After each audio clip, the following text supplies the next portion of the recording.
Então, vamos elevar nosso pensamento a Deus e a Jesus, agradecendo pela oportunidade do estudo de hoje, rogando o amparo e proteção para o Everton que trará a palavra de hoje, que possamos aprender bastante e deixar que esse conhecimento se faça presente no nosso coração, nas nossas mãos, nos nossos pensamentos, para que possamos contagiar a todos que estão ao nosso lado durante toda essa semana. Sê conosco hoje, agora e sempre. Que assim seja.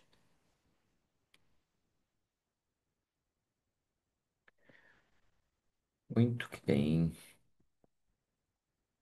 É, deixa eu compartilhar aqui.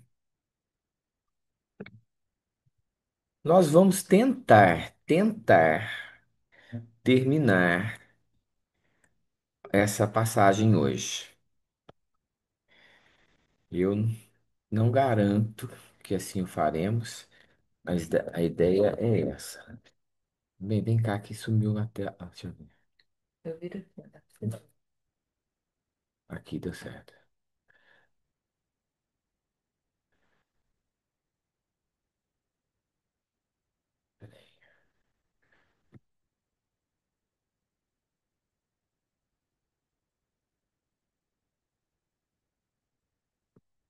Você vê, pessoal, não precisa por aí.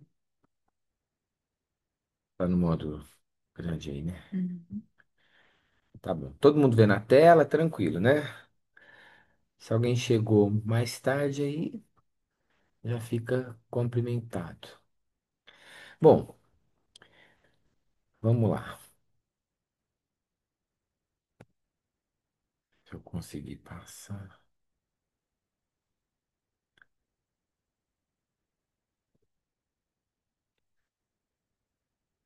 Não? Foi. Só para a gente lembrar a pintura do Paolo Veronese, a, ele tocando, a mulher hemorroísta tocando, né, na orla da capa do Mestre de Jesus, justamente onde ficavam, né, onde significava que ali eram os ensinamentos, era a palavra de Deus aos homens. Estudando mais ainda depois, eu vi que alguns exigiam, eram 4 horas, 4 franjas, e alguns exigiam que houvesse 613 fios, que era exatamente o número de mandamentos escritos. Então, na tradução do Haroldo, tá assim, ó. Vendo a mulher que não se ocultara, veio trêmula e, prosternando-se diante dele, relatou diante de todo o povo por qual razão tocou nele e como foi curada imediatamente. Disse a ela: Filha, a tua fé te salvou. Vá em paz. Então, essa passagem termina aí no 48, porque logo depois Jesus vai ser chamado para ir atender a filha de Jairo, né? Então, os versículos que a gente vai estudar é o 47, vendo a mulher que não se ocultara, veio trêmula, e esse trêmula não é de emoção ou de êxtase, é de medo, e depois a resposta de Jesus. É meio que paradoxal, assim, meio um contraponto, eh, ela esperar uma reação de Jesus com medo e receber um acolhimento. Então, isso é um dos pontos que a gente vai olhar. A Carla falou de revisão, né? Fiz uma revisãozinha curta aqui, ó, para a gente poder concluir, né, da mulher hemorroísta. Então, era uma mulher que sangrava há 12 anos. Essa mulher encontra Jesus quando Jesus está a caminho da cura da filha de Jairo. Jesus está entre a multidão e acompanhado dos apóstolos. Essa mulher se aproxima por detrás de Jesus, não pela frente, por detrás, toca na sua orla e sente que dele sai um poder, né? Sente-se curada, ele sente que saiu poder. Então, só uma lembrança aqui rapidinho, é que quando aquilo que é impuro, malsão, toca o que é são, o que era impuro fica puro, e não o inverso. Não sei se a gente chegou a falar a respeito disso nos outros capítulos, mas ah, eu lembrei da. Talvez tenha contado aqui, a gente vai falando em tanto lugar, mas é, Jesus, o Chico, andando pelas ruas lá de Uberaba, né? Você imagina que maravilha que era, né? Ter o Chico andando por ali, e aí uma pessoa se aproxima dele e fala, chama ele para entrar no, no bar. Já uma pessoa embriagada, né? Convida ele para entrar no bar. E ele entra. Ele entra. Ele não queria muito, ele ficou meio assim. E ele entra. E ele entra ali. E como sempre tem gente que cuida mais da vida do outro do que da própria, quando ele sai, ele é abordado por uma senhora que fala: Chico, mas você dentro de um bar? E ele responde: Ah, minha irmã. Quando um cristão, quando ele fala um espírita, quando um espírita adentra um bar, o bar se transforma num lar. Quando eu li essa primeira vez, até falei com a mamãe, porque naquele tempo que eu li isso, meu pai era alcoólatra, né? E quando ele chegava do bar, era bar do cabelo, assim, era o horror, né?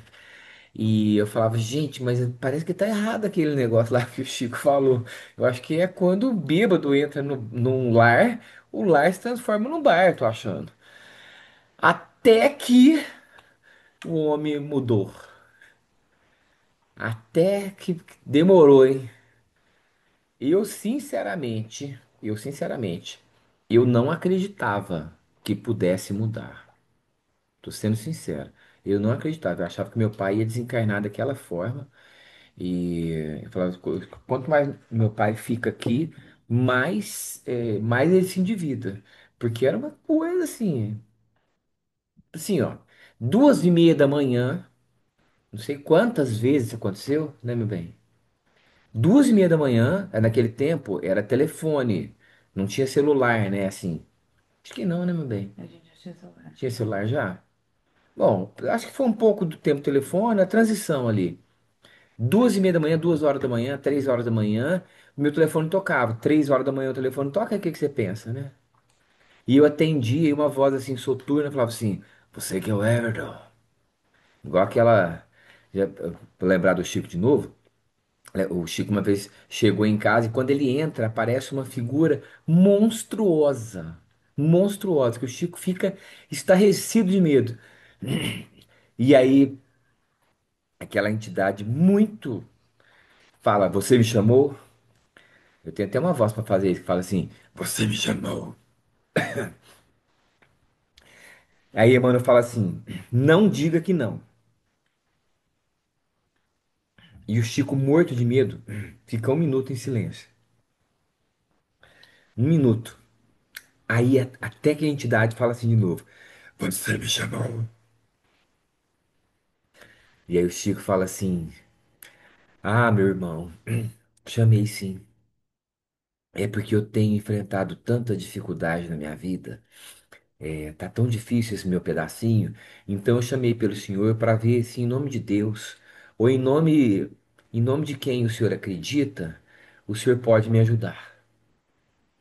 E aquela entidade olha bem pro Chico e fala assim: Acho que eu vou falar com a voz normal, que tá me cansando de falar com essa.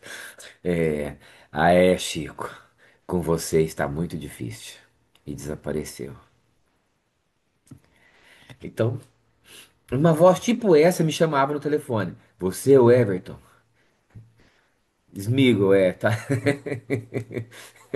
A do Smigol é um pouco mais aguda.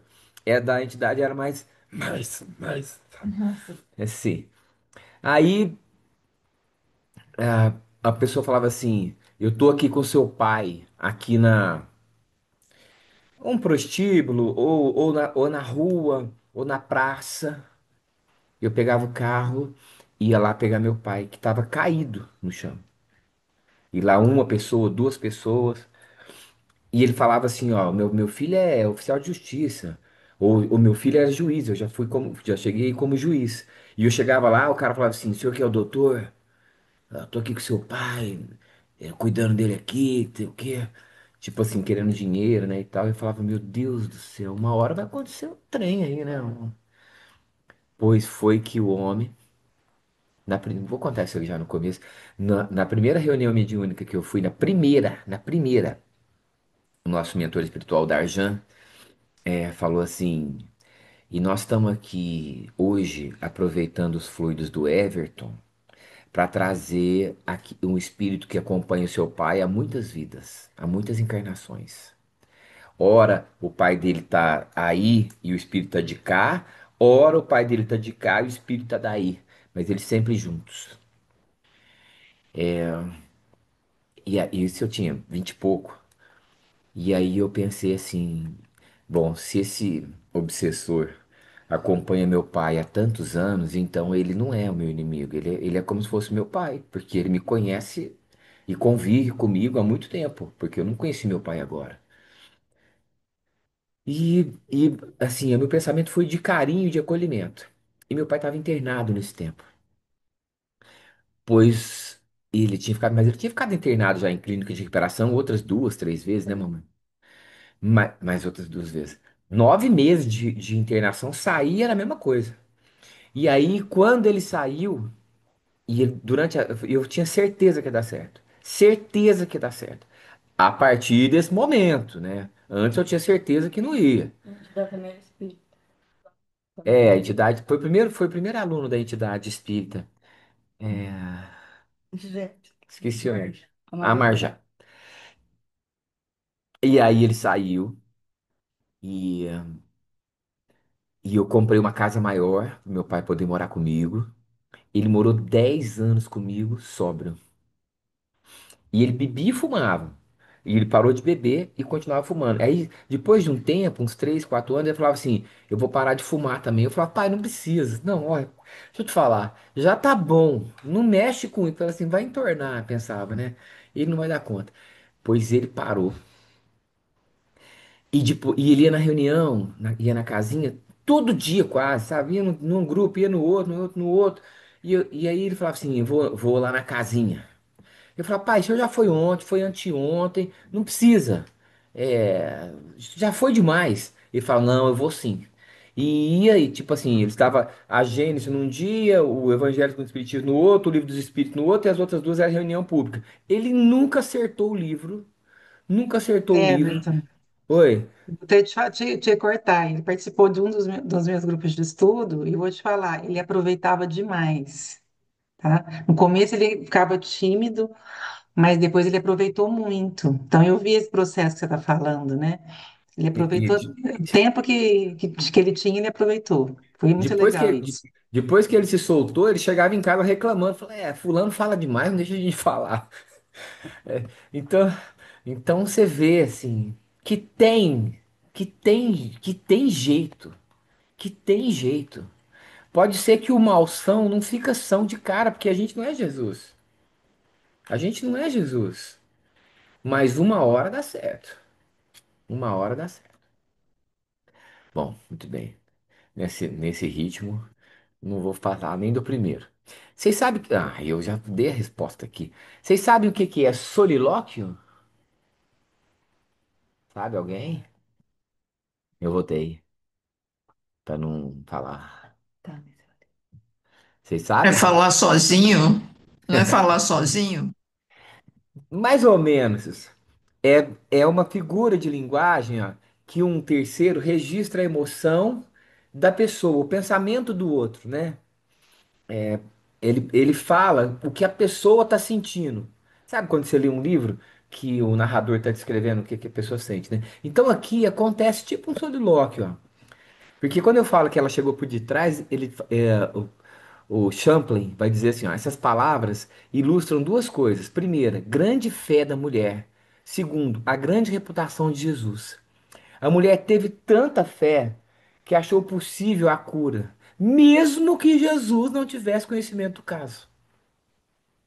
Na cura lá do centurião, do servo do centurião, ele acreditava que Jesus não precisava ir no lugar para curar. Porque ele lembra que ele fala assim: Senhor, eu também comando homens, se digo ao meu soldado, vá, ele vai. Então não precisa que o senhor vá, é só o senhor mandar. Mas essa mulher, ela acreditou que pudesse ser curada sem que Jesus soubesse. E mais, sem que tocasse em Jesus. Então a fé dela, que vou falar depois o nome dela para vocês, era muito grande. Era muito Sabe o grande. nome? Maybe. Mas primeiro, tremendo. De medo. De medo. É, Trêmula tá no. onde- O tempo o adjetivo que o Haroldo usou. Mas a maioria das traduções fala tremendo. Então aqui, até mudei de cor aqui pra. Porque ela foi descoberta. E lá em Lucas 12, que nós vamos chegar lá para 2030, não sei quando, Jesus fala assim: Mas nada há encoberto que não venha a ser revelado, nem oculto que não venha a ser conhecido. Porque tudo que vocês disseram às escuras será ouvido em plena luz, e o que disseram ao pé do ouvido no interior da casa será proclamado dos telhados. Assusta um pouco isso aí, não assusta, gente? Toda conversa de WhatsApp.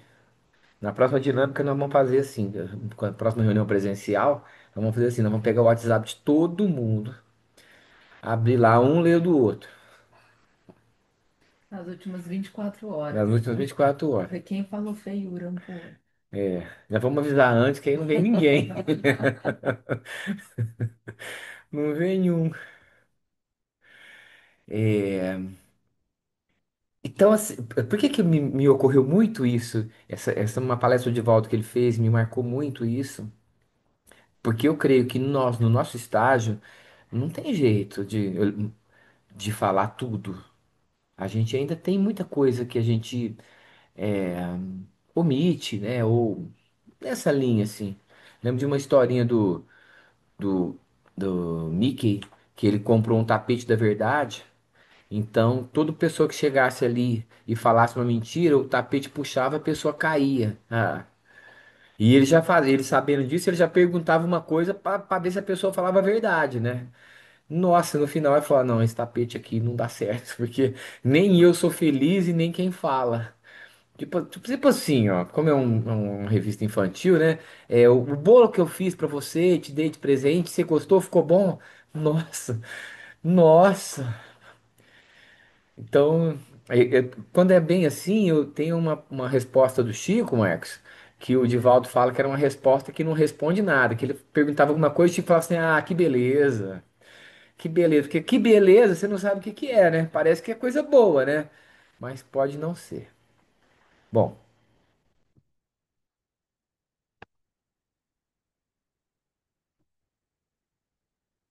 aí, depois disso, não sei por que que tá assim, gente. Aí, É uma imagem, né? Ah, sabe o que que é? Eu pus de novo aqui, porque eu não me canso disso, que eu já dei a dica pra vocês faz um tempo já. O filme Encontro Marcado, é Brad Pitt e Anthony Hopkins. Em inglês tem outro título que eu não lembro, que é Encontro com, com a Morte, mas não lembro o nome que eles usam lá. No Encontro Marcado, ah, o filme é bem extenso, né? Só vou contar o final, porque a morte que vem buscar um grande empresário que fez 65 anos, 65 eu já estava no final, né? Você vê que é um filme antigo. E E depois de tudo, ele vai ser levado no dia do aniversário dele. Então ele deixa todo mundo festejando e de smoking, ele e a morte, né, vão sair pro além, ele não fala pra onde é. E aí, quando ele tá saindo, assim, já deixou as pessoas, ele vai sair da tela, assim, a gente vai parar de vê-lo. Ele para, vira para a morte e pergunta assim: eu preciso ter medo? Talvez seja uma questão que todos nós façamos, né? Eu preciso ter medo? E a morte responde assim: um homem como você não precisa. Duro, né? Bom. Então a mulher atemorizada, tremendo, côncia de que nela se operara, veio, prostrou-se diante dele e declarou-lhe toda a verdade. Que o Champlin de novo, né? Esses detalhes humanos e emocionantes dão vivacidade à história. A mulher, sabendo que seu plano de passar as ocultas fora descoberto, naturalmente teve grande medo por causa das leis severas e insensatas dos judeus. Que a gente já intuiu, né? Porque a gente se lembra, ela estava impura, estava assim há 12 anos, então ela não tinha um dos evangelhos apócrifos do século segundo, século terceiro, vai dizer assim que ela já não tinha voz, ela já não tinha voz de tanto que ela sofria já naquele fluxo de sangue. Fraca, Oi? fraca. Fraca, isso. E ela não grita por Jesus, né? Ela toca. E podemos imaginar a cena em que a mulher tremia, sem poder controlar os músculos. E ela se prostrou ante Jesus. E se ela se prostrou ante Jesus, é que reconheceu a necessidade de confiar na sua misericórdia e bondade, e não só no seu poder. Entende? Que são coisas diferentes? Sobretudo para aquele povo, o poder, ele não estava atrelado. Para nós hoje é intuitivo que um espírito que tenha poder desse tipo de poder, ao menos, né? Ele é um espírito do bem, né? Porque ele traz aquilo que é divino. Mas para aquele povo não era. Tanto é assim, que lá no comecinho do Paulo e Estevão, para quem já leu vai se lembrar, o Paulo vai até a casa do caminho e ele presencia Estevão fazer uma cura. Uma menina muda levada pela neta que já, vou falar uma linguagem hoje, desenganada, né, pela avó, não é pela neta. A menina que levada pela avó, ela, ela, Estevão tá saindo, ela para na frente de Estevão e fala assim, chama Estevão pelo nome, ou por emissário divino, e fala assim, não temos mais a quem recorrer. E Estevão olha para a menina e fala assim, de nossa parte, nada temos a oferecer. Mas é justo esperar em Jesus o divino auxílio. Em nome do Cristo, fala. E ela fala. E Paulo, que vê. Por isso que o fenômeno espírita, gente, não muda ninguém, mais assusta. Paulo vê e não acredita. Ele fala: que sorte de sortilégios esses homens simples praticam. Entende? Tá, mudando isso tudo aqui, trazendo para ela, depois que ela se vê descoberta, pois nada coberto que não será descoberto, tristeza, né? Nada oculto que não que ficará oculto, pois o que digitares no WhatsApp será proclamado do alto do telhado. Ela tem que confiar num outro predicado daquele homem que ela não conhecia. Ela sabia que ele era poderoso, mas será que ele era misericordioso e bom? Será que ele era? Aí o Champlin, eu achei tão bonito, porque é um encarnado dizendo. Não é a espiritualidade. Não sabia se ele ficaria ofendido ou não pela atitude da mulher imunda. E isso impediu-a de apresentar-se abertamente a Jesus para pedir-lhe a cura. Ela se sentia imunda. Já aprendera algumas lições de Jesus, mas ainda não aprendera quão bondoso ele é. Provavelmente ela teria ficado surpreendida se soubesse que ele não a consideraria imunda. Eu achei assim isso tão legal porque não diz respeito, então, não é Emmanuel que está falando, é um encarnado, né? É um encarnado que sim, ela havia conhecido uma face, mas essa outra face era tão poderosa, era tão grande quanto, se não fosse maior. Então, se Jesus era mais poderoso ou se ele era mais bom, que vou falar para comparar, acho que não, né? Se ele era bom, tão quanto bom, né? Não dá pra saber, né? Não dá pra saber, mas que ele era muito os dois, dá pra saber. Vocês estão bem quietinhos. Tô andando aqui. Aí, ó, lá de mano, sede firmes, falando do medo. O medo, sei não, viu? Toda hora eu tô falando do medo, tô meio com medo disso. E quando ouvirdes de guerras e sedições, não vos assusteis. O aprendiz sincero do Cristo, para merecer-lhe assistência generosa, precisa conservar intangível caráter resoluto. É indispensável que o coração do discípulo se entregue às mãos do Mestre com a firmeza necessária.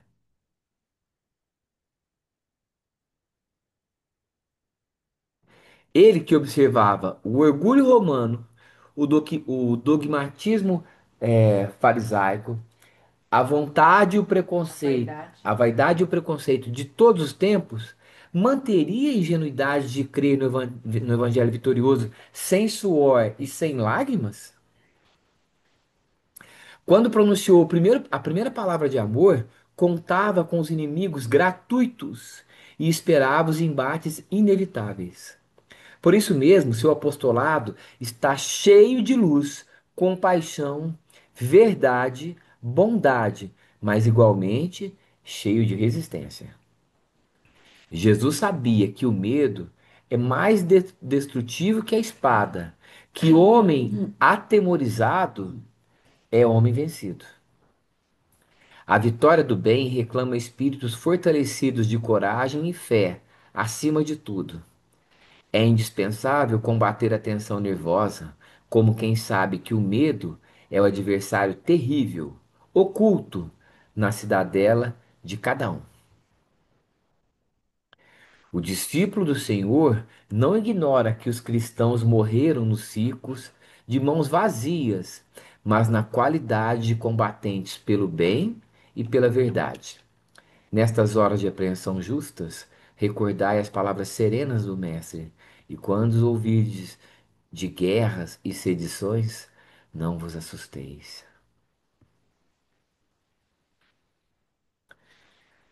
Então, esses espíritos, ela até então não sabia disso. Então, ela teve medo. E como todos, né? Aí eu fico puxando pela memória aqui, raros foram os espíritos que de pronto aceitaram. José nunca, não teve, né? Precisou o anjo Gabriel aparecer para ele. Maria falou: Ei, Senhor, a tua serva.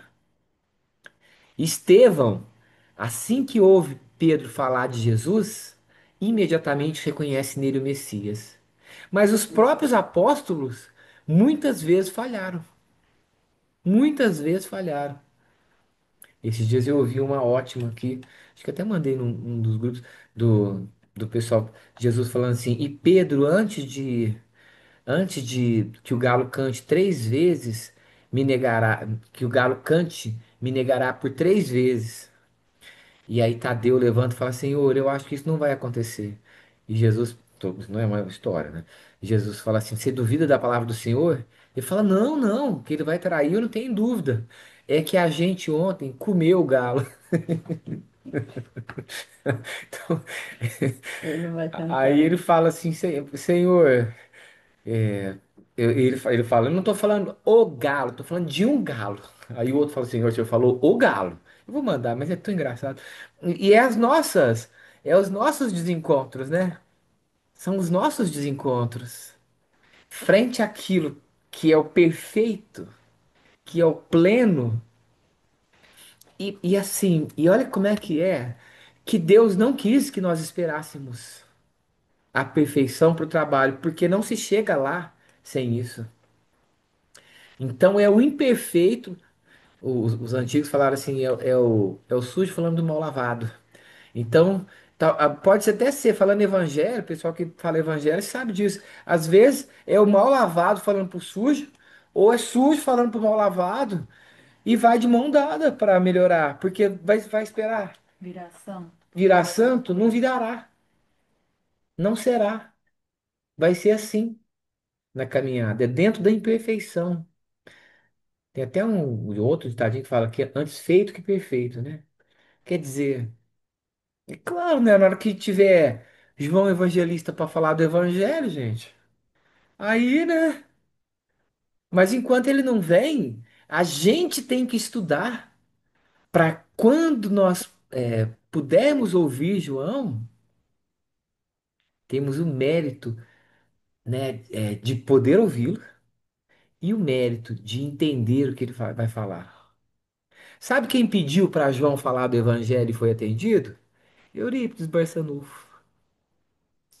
Eurípides Barçanufo pediu e foi atendido. Ele tinha lido depois da morte, ele era muito católico, né? E ele fica muito abalado com aquelas revelações. E o seu tio, né? Que tinha os fenômenos espíritos na fazenda e tal. Numa tarde ele vai até a fazenda, senta lá em dois banquinhos e em pensamento ele diz assim: tudo entendi no Novo Testamento, mas o Sermão do Monte permanece para mim uma incógnita. Que no Sermão do Monte fala assim: bem-aventurados os pacíficos, porque herdarão a terra. E ele viu os pacíficos só se lascando, né? E aí ele fala assim: se é verdade que os espíritos se comunicam pelos vivos, rogo a João Evangelista que me esclareça o Sermão do Monte por meio do médium Aristides. E Aristides era o médium mais simples e inculto que havia ali. E Aristides se levanta. E ele vai testemunhar depois. E fala do Sermão do Monte de uma forma tão bonita que superior a Leon Denis. E no finalzinho ele disse assim: João Evangelista. Aí você pensa: ah, mas eu já pedi para João vir e ele não veio. Meu filho, mas você também não é Eurípides Barçanufo. Vai estudar Eurípides Barçanufo. Pois nós vamos falar um pouquinho dele aqui. Vai estudar o que que esse homem é. Vou contar uma pequenininha aqui. Eu tô cheio de história. Ah, eu não vou terminar esse negócio hoje, não. Semana que vem eu faço de novo. Um amigo, presidente da OAB, foi presidente da OAB e saiu já não é presidente da OAB. Ele foi processado criminalmente. Criminalmente. Por acusado de haver falsificado um documento no processo de aposentadoria. E ele me ligou. Eu tenho 50, ele deve ter uns 70, 68. Ele me ligou chorando. Doutor Everton, o senhor poderia me atender? Eu queria muito que o senhor só me ouvisse. Eu já conhecia o caso dele. Eu falei, claro, o senhor vem até aqui a minha casa que eu vou atender o senhor. Se o senhor quiser ir até o fórum, ele é de outra cidade. E ele veio até a minha casa e tô falando dos ocultos, né? Contando as histórias boas, né? As ruins não dá pra contar tudo. É, ele veio até a minha casa, me apresentou o processo e falou assim: eu fui condenado a 1 ano em regime aberto. Falei, doutor, mas 1 ano em regime aberto é nada. Ele falou assim: para mim é a maior vergonha da minha vida. Eu só não me matei porque eu sou espírita. E eu que faço trabalho voluntário há 50 anos, se tiver que entrar para fazer um serviço voluntário por conta de uma condenação, vai ser a minha miséria. Eu queria que o senhor me ajudasse. Aí eu peguei o processo dele, que ele tinha trazido, tinha umas 500 páginas. Li assim, 2 minutos. Falei, doutor, a pena do senhor está prescrita. Ele falou, não tá. Falei, tá. Ele falou, não tá, não tá. Já veio lá do STJ. Eu já aleguei lá no STJ e eles recusaram. Falei, doutor, tá prescrito. É que essa petição que o colega aqui fez tá muito ruim. Eu vou fazer a petição pro senhor. E a única coisa que um juiz não pode fazer, gente, além de roubar, é fazer petição. Não pode. E aí um amigo, vou nominar porque o que é bom a gente pode falar, né? Que já esteve aqui com a gente, o Wesley. Eu contei pro Wesley e ele falou assim, Everton, você já está muito desajuizado, mas não faz a petição, não deixa que eu faço, porque eu posso fazer. E ele fez a petição, levou para o juiz leu, ué, é verdade, está prescrito, e extinguiu a pena. E agora você imagina uma pessoa de 70 anos chorando, chorando, e ele tem as comunicações e tal, e ele, deixa eu já vou vender o peixe como foi falado. Ele diz assim, minha mãe, que é a mentora lá do centro dele, mandou dizer que naquele momento, doutor, Eurípides Barçanufo o inspirou para que o senhor trouxesse essa cura até mim, que foi uma das graças que eu recebi. Eu sou eternamente grato ao senhor. Eu pensei, falei, gente, mas não fiz nada, né? Um negocinho desse tamanhozinho assim. Então, como que as coisas podem ser fáceis quando há um caminho, né, para chegar nisso? Eu não sei se não estão falando nada, mas não tá precisando, porque eu já tô falando para nós tudo, né? Aqui a imagem dela, tá vendo a franja, ó? Além da orla, né? Tinha que ter essa franja, né? Quanto maior a franja, né? A pessoa queria pôr uma franja bem grandona para falar, eu cigalei mesmo. Aí, poderoso é o sol da verdade. É a frase que tá.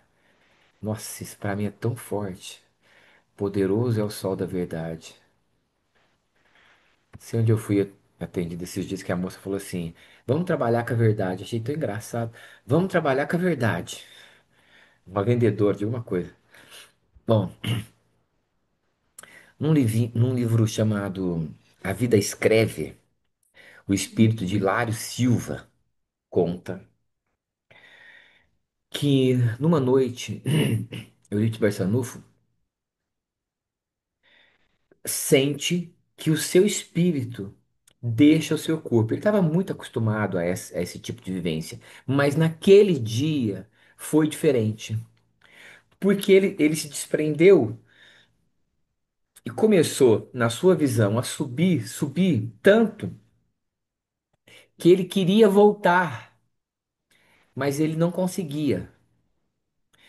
E uma força o levava cada vez mais alto, cada vez mais etéreo, cada vez mais bonito. Até que ele chega num lugar que ele não poderia descrever. Muito verde, muito bonito. E ele, nesse espécie de campo, começa a caminhar. Até que num dado momento, ao longe, ele vê um homem e caminha em direção àquela figura. Mas de súbito, ele sente que ele tem que parar. E ele estaca, olha para aquele homem e reconhece que é Jesus. Ele se sente é, indigno e olha para baixo e chora. Começa a chorar.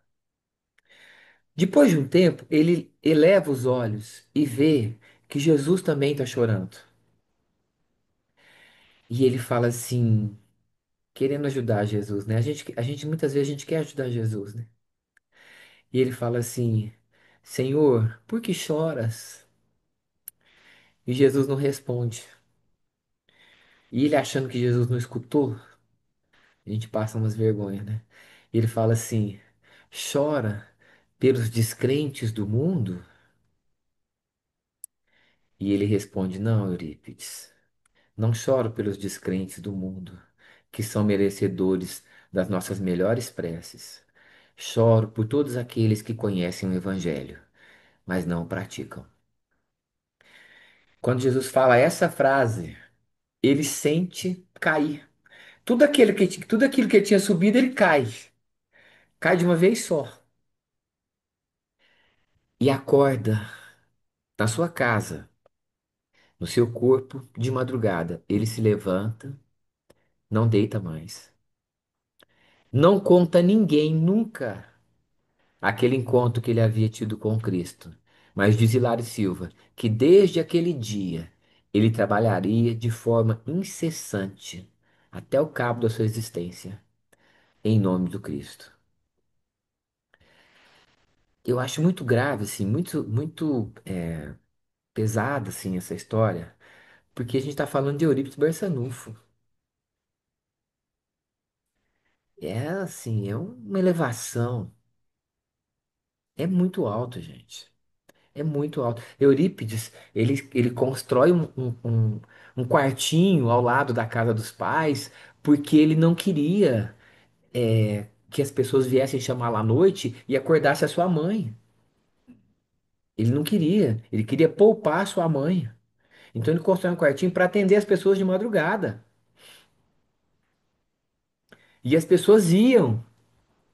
E um dia foi uma pessoa, no tempo que ele se transformou em espírita, né? E depois foi processado por curandeirismo, exercício legal da medicina. Ele atende a porta, a janelinha à noite. Seu Eurípides, precisam do senhor para um parto urgente. Ele começa a se vestir. Quando ele começa a se vestir, Eurípides Bezerra de Menezes se faz presente para ele e fala: há na praça dois homens que querem matá-lo. Nada temas, estaremos com você. E eu te pergunto, você ia? Ó, Mandoniro, não sei se. Você ia? Ou você trancava a porta e chamava a polícia e falou, ó, pois ele pega a sua valise, veste o seu. Eurípides Barçanufo tinha duas camisas. Duas camisas. Um paletó. Cachemir? Cachemir?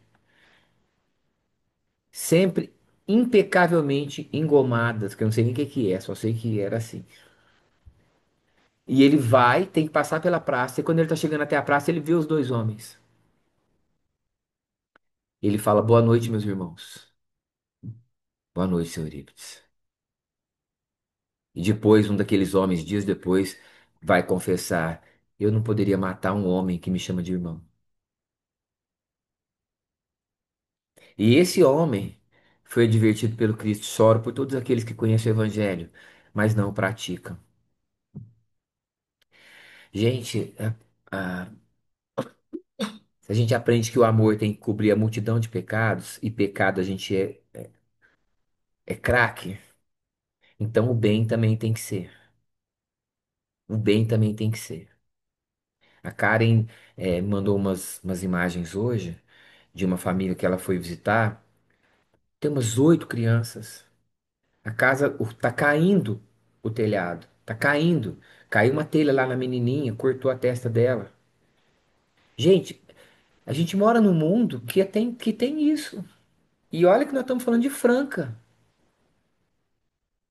Nós temos obrigação de fazer alguma coisa. Nem que não resolva o problema da pessoa, mas um pouco nós precisamos fazer.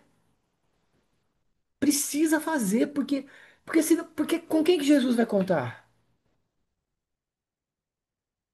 Quem Jesus vai contar?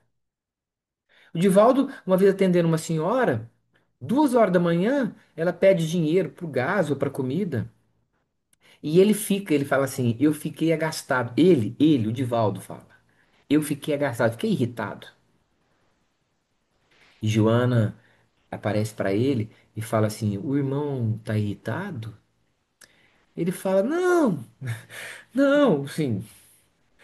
E ela fala assim, Divaldo, lá no livro do céu, quando a prece dessa senhora chegou até o Cristo, Jesus tomou do seu livro e consultou as páginas e falou: quem na cidade do Salvador mais precisa ajudar alguém? Que está mais no final da fila. E ele viu o seu nome e mandou essa senhora até aqui. Ela veio em nome de Jesus. Você não quer atendê-la? Imagina, Joana. É pra já. É pra já. Então é isso A aí. oportunidade de ajudar é pra gente, né? Não é? Assim, eu vou simplificar aqui para pagar um pouco das coisas que faz errado. Aí você fala, não, eu sei lidar com a liberdade, sabe? Vai no rodízio. Vai no rodízio. Do que você gosta. Às vezes vai no rodízio japonês, você detesta japonês, fala, ixi, comi nada. É, tudo Vai bem. no churrascaria do qualquer. É, vai no churrascaria e não come carne. Mas vai no que você gosta. Eu tenho um amigo que tem muito dinheiro e a gente comia assim, a gente comia quase todo dia por quilo. Ele comia um tantico assim. No dia que a gente ia no rodízio, nó, sai da frente. Então, se a gente tiver muita liberdade, né, a gente acaba extrapolando. Então, se a gente não faz tudo certo, pelo menos o bem a gente tem que fazer. Pelo menos o bem a gente tem que fazer. Críticas, sugestões, posso ir? Eu posso ir.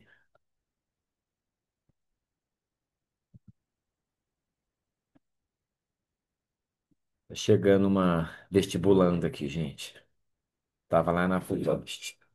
E para encerrar, eu queria só falar um pouquinho de Santa Verônica. Boa noite, meu bem. Santa Verônica é uma mulher que passou para a tradição da igreja, pelos evangelhos apócrifos do século segundo, terceiro, mas essa história, como é a história de Longinos, é a história de Santa Verônica. No mesmo, ela é a mulher que teria entregue um lenço do santuário para Jesus durante a Via Cruz, a paixão de Jesus. E Jesus limpa o rosto de sangue, né, de suor, naquele sudário, né? Acho que é sutum, e isso significa lenço, ficou sudário. É, e pela tradição, o rosto de Jesus teria ficado marcado nesse lenço. Aí na imagem que eu mostrei para vocês, se vocês olharem direitinho, até aparece. E um doutor antigo da igreja, acho que Eusébio, diz que essa Santa Verônica, Verônica é o nome em grego, o nome em latim acho que é Berenice, que essa santa que acompanha o Cristo e que teria depois levado esse sudário, ele teria sido um lenitivo para curas, para atendimentos, é a nossa mulher hemorroíça, que depois de haver sido curada, acompanhou Jesus até o final, até o fim. Nós não sabemos se é ou não, mas para efeito de estudo, né, ter essa referência, achei que era significativo, que pela tradição há quem aponte essa Verônica como sendo a mulher hemorroíça. E para encerrar, num outro estudo a gente vai ter que falar de fé, porque fé é muito profundo para a gente tratar num estudo só. Na do Pão Nosso, a tua fé, exatamente sobre o versículo 48.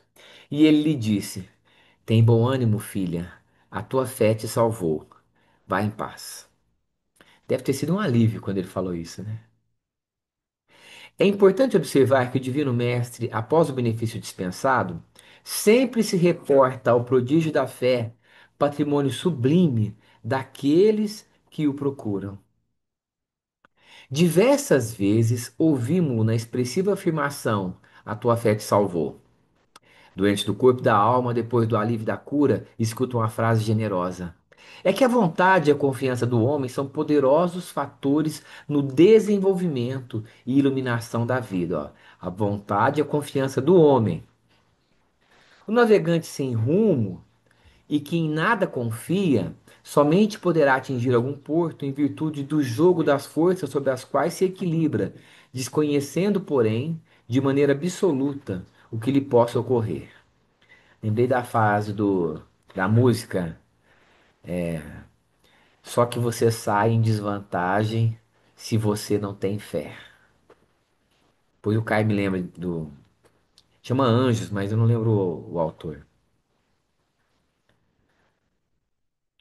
O enfermo, descrente da ação de todos os remédios, é o primeiro a trabalhar contra a própria segurança. O homem que se mostra desalentado em todas as coisas não deverá aguardar a cooperação útil de coisa alguma. As almas vazias embalde reclamam o quinhão de felicidade que o mundo lhes deve. As negações em que perambulam transformam-nas perante a vida em zonas de amortecimento, quais isoladores em eletricidade. Passa a corrente vitalizante, mas permanecem insensíveis. E aí, para concluir, nos empreendimentos e necessidades do teu caminho, não te isole nas posições negativas. Jesus pode tudo. Teus amigos verdadeiros farão o possível por ti. Contudo, nem o mestre e nem os companheiros realizarão em sentido integral a felicidade que ambicionas, sem o concurso da tua fé, porque também tu és filho do mesmo Deus, com as mesmas possibilidades de elevação.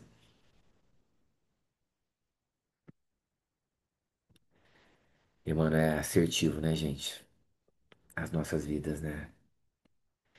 Como a dizer assim, nós também somos filhos de Deus. Nós também podemos. Mas sem a nossa parte, Albert Schweitzer, que falava assim: sempre que fiz a minha parte, Deus fez a parte dele. Mas sempre no último instante ele chega com a parte dele. Não fica igual. E ele esperava, né? Albert, que era um cristão verdadeiro, ele esperava, né? Agora a gente às vezes quer ajudar, né? A gente fala, mas, gente, mas o Haroldo que fala isso, ele fala assim, que Judas não. A gente estudando, a gente já viu. Judas não queria, né? A que Jesus fosse preso e crucificado, claro. Mas ele achava Jesus meio lento, né? Ele queria ajudar Jesus. Ele achava que Jesus estava muito devagar, né? E ele fala, e o Haroldo fala assim, eu me identifico com Judas às vezes. Porque às vezes tá tão difícil o empreendimento. Eu falo, gente, mas Jesus não tá indo, né? Tá precisando de uma força, né? Tá precisando de uma mão. Acho que não, né? Parece que não. Que alguém que consegue curar uma mulher, diz Lucas, que havia gastado Ele- todos os seus haveres. Um estudioso que eu li, ele apresenta um livro de um médico tratando de fluxo de sangue das mulheres. Um livro escrito ao tempo do Cristo, um século antes de Jesus. Um livro grande, tratando de problemas ginecológicos no sentido geral, né? É interessante porque Lucas, que era médico, diz que ela havia gasto todos os seus haveres. Quer dizer, ela havia procurado aquilo que era material, mas não tinha alcançado. Mas quando ela vê a água da vida, ela não tem dúvida, né? Embora ela não pudesse nem falar, segundo esse historiador, né? Mas tocar ela podia. A fé foi a sua tábua de salvação. Tem esse livro aqui, Everton, o Ah, Judas, ó, da National Geographic, que ah, fala uma outra versão sobre o Judas, que Judas não seria bem um traidor. Você já é. leu? Não.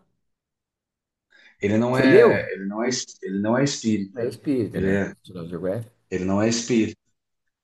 Mas ele traz os manuscritos aqui que provam que não foi bem assim. É bem legal. A gente podia É. conversar sobre isso. Eles devem se basear nos evangelhos apócrifos, né? Do século segundo, Isso, terceiro, né? É. exatamente. Foi certeiro. Isso mesmo. E em outros manuscritos também. Eu não lembro agora. É. Enfim. E aí, gente? Nada? Everton, Oi, Tânia. desculpe mais uma vez a minha ignorância, mas assim, quem que foi esse Eurípides Barçanufo? Porque você fala dele, enfim, e eu não sei É, nada dele. Eu vou ver no Google também. Eurípides, ele foi, antes de tudo, um pedagogo. Então, achei engraçado um religioso esses tempos, que ela disse que ela conhecia Eurípides como pedagogo, antes de conhecê-lo como espírita. Eurípides foi uma estrela que viveu em Sacramento, ele nasceu em 1º de maio de 1880 e vai desencarnar em 1º de novembro de 1918, pela gripe espanhola, com 38 anos. Ele desencarna no trabalho. Ele era um dos 11 filhos do seu Mojico, Dona Ana, né? Meca.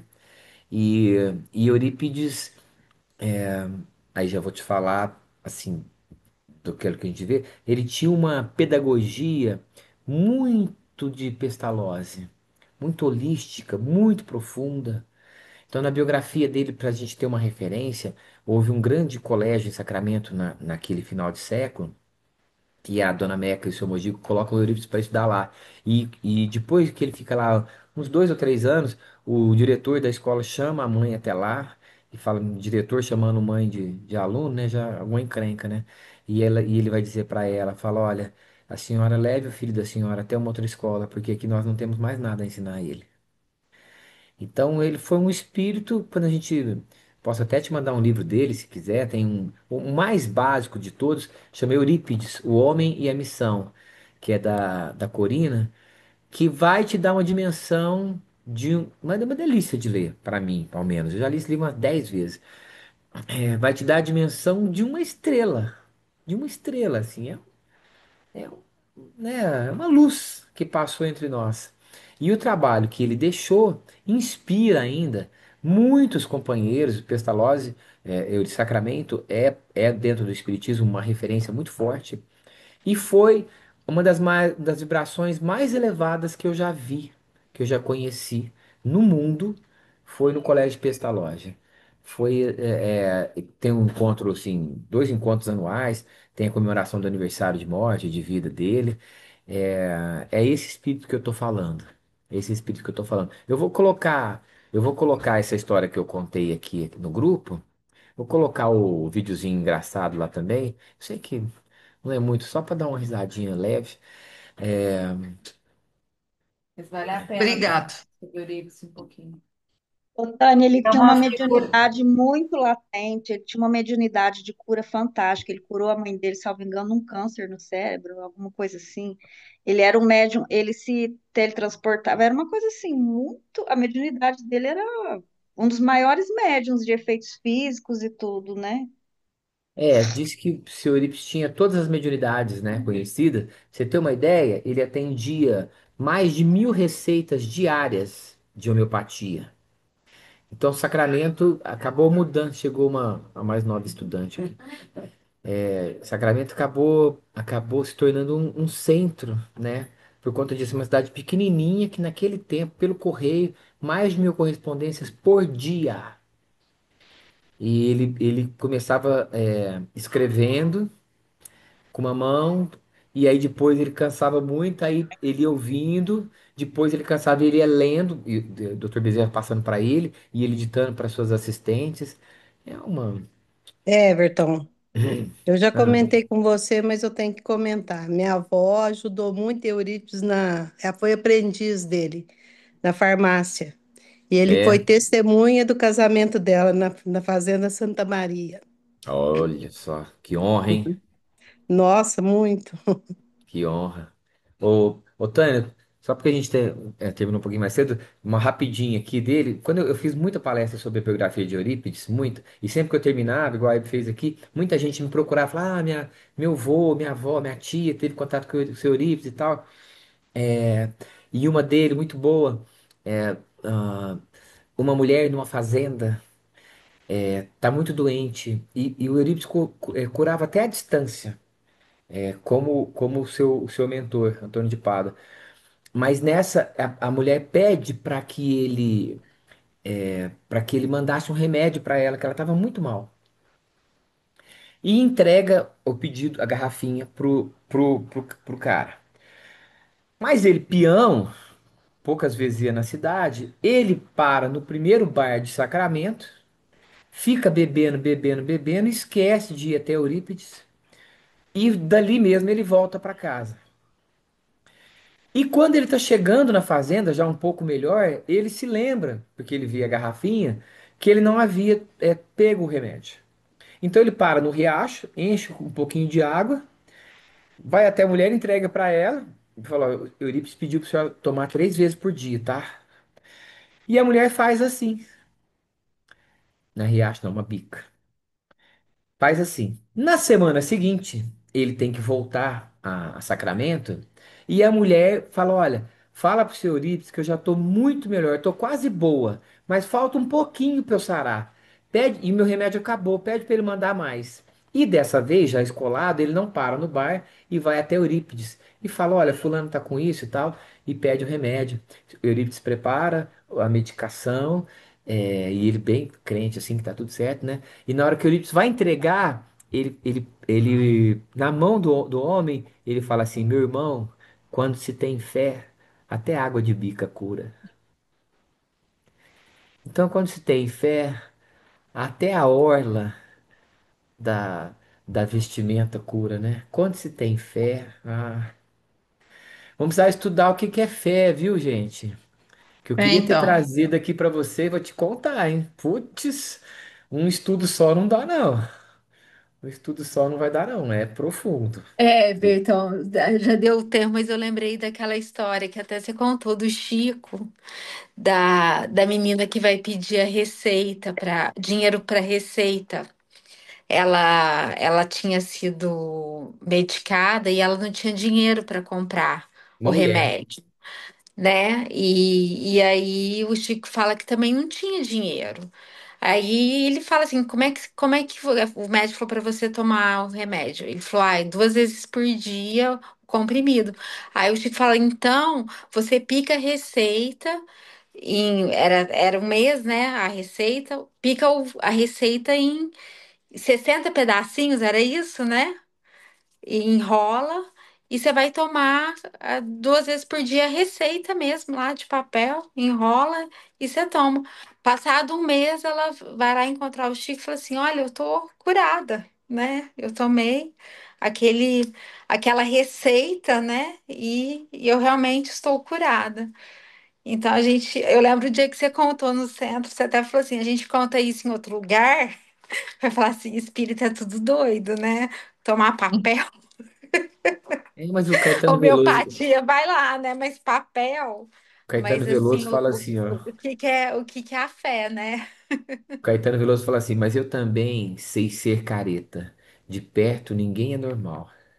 Então, nesse âmbito de fé, ele sabe que muita coisa pode ser instrumento, né? Muita coisa pode ser instrumento. Bom, agora que vocês esgarrou na conversa, né? Mas agora já acabou nosso Não, tempo. agora Vamos acabou. precisar terminar. Quem vai fazer a prece para nós? Que há muito tempo não faz.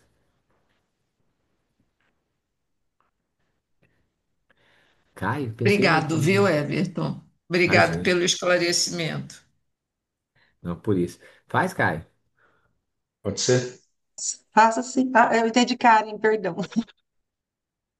É, meus amigos, vamos elevar o nosso pensamento a Deus, a Jesus, agora também a Eurípides, que provavelmente está entre nós, nos inspirando, inspirando o Everton, falar um pouco sobre ele, falar um pouco sobre Jesus, o senhor Mariano também, tio dele, deve estar presente também. Vamos agradecer a oportunidade desse estudo abençoado, essa noite de domingo, que nos inspira com bons sentimentos, alegria, bom ânimo, fé no futuro, para que a gente possa ter uma semana abençoada, cheia de alegria, de inspiração. Quanto é bom estar com amigos, sorrindo, lembrando de histórias, passado, que inspira nosso futuro. Jesus nos guie, nos amance o coração, para que sejamos sempre tranquilos, com retidão no coração. Que assim seja.